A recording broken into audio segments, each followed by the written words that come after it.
In recent years, Taiwan has emerged as a key player in the global supply chain, particularly in the high-tech sector.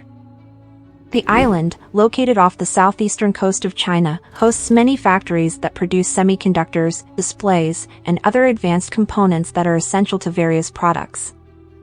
From smartphones to automobiles to medical devices. However, Taiwan also faces growing geopolitical tensions as China claims sovereignty over the island and seeks to exert more influence over its affairs. Amid this backdrop, some experts and analysts have raised the question of what would happen if the United States, Taiwan's main ally and arms supplier, were to launch a military attack on Taiwan, or China attacked Taiwan directly and destroyed some or all of those factories.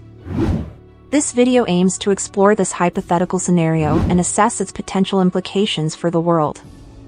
Before we delve further into this video, please make sure to subscribe our channel for more content. First, it's important to note that the prospect of the US attacking Taiwan or China attacking Taiwan is not a new or far-fetched idea. In fact, the US has maintained a policy of strategic ambiguity regarding its defense commitment to Taiwan, which means it does not explicitly state whether it would come to Taiwan's defense in case of a military conflict with China, but it also does not rule out the possibility. China, on the other hand, considers Taiwan a renegade province that must be reunified with the mainland, by force if necessary. In recent years, China has ramped up its military exercises and rhetoric around Taiwan, leading some observers to warn of a potential clash in the Taiwan Strait.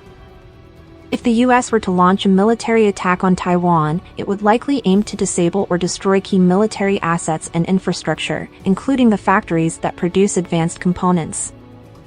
The rationale behind such a move would be to deny China access to these critical inputs and weaken its ability to conduct warfare or exert coercion. However, such an attack would also have significant consequences for the global supply chain and the economies that rely on it. For one, the disruption of the factories in Taiwan would lead to a shortage of key components that are used in a wide range of products, from smartphones to laptops to servers to medical equipment. The loss of these factories would reverberate across the industry and affect many companies and consumers around the world. Some estimates suggest that the impact could be felt for months or even years, as it would take time to rebuild the capacity and expertise that was lost. Moreover, the shortage of these components would lead to higher prices, lower availability, and reduced innovation in many sectors. For example, the cost of smartphones, which rely heavily on Taiwan-made chips and displays, could rise by as much as 20% or more, making them less affordable for many people. The delay in the release of new models or features could also hurt the competitiveness of some companies and hinder the adoption of new technologies. In addition, the disruption of the supply chain could create bottlenecks and inefficiencies that ripple through the global economy, affecting trade, investment, and employment. Another consequence of the destruction of the factories in Taiwan would be the geopolitical fallout. Such an attack would likely escalate tensions between the US and China and trigger a strong reaction from Beijing. China could retaliate by launching its own military strike on Taiwan or by imposing economic sanctions on the US and its allies. This could lead to a broader conflict in the Asia-Pacific region, which could in turn drag in other countries and affect the stability and security of the world. Furthermore, the destruction of the factories in Taiwan could have political and social repercussions within Taiwan itself. The island, which has a complex history and identity, is divided between those who advocate for closer ties with China and those who favor independence or a closer relationship with the US. An attack on Taiwan by the US could fuel nationalist sentiment and galvanize support for the independence movement, which could in turn provoke a stronger response from China. Alternatively, if China attacked Taiwan and destroyed the factories, it could undermine the legitimacy of the ruling party and trigger a popular backlash against Beijing. Overall, the hypothetical scenario of the US or China destroying the factories in Taiwan underscores the interconnectedness and fragility of the global supply chain. While it's unlikely that such an attack would happen in reality, the mere possibility of it could lead to increased uncertainty, volatility, and mistrust among nations. To mitigate these risks, policymakers, businesses, and consumers need to work together to diversify the supply chain, promote resilience and sustainability, and foster dialogue and cooperation among nations.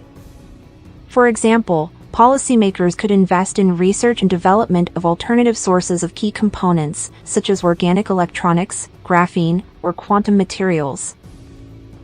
They could also promote the adoption of open standards and interoperability that enable greater flexibility and redundancy in the supply chain. At the same time, businesses could adopt best practices in risk management and supply chain transparency, such as mapping out the entire chain, identifying critical nodes and vulnerabilities, and establishing contingency plans in case of disruptions. Finally, consumers could become more aware of the social and environmental impact of their consumption choices and demand greater accountability and sustainability from businesses. In conclusion, the hypothetical scenario of the US or China destroying the factories in Taiwan serves as a sobering reminder of the complex interplay between politics and economics.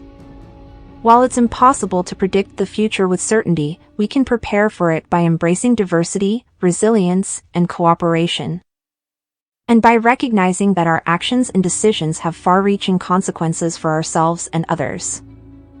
As the world becomes more interconnected and interdependent, we need to cultivate a sense of global citizenship that transcends national boundaries and narrow interests, and that values the common good and the dignity of all people.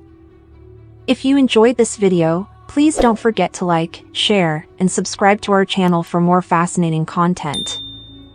Thanks for watching.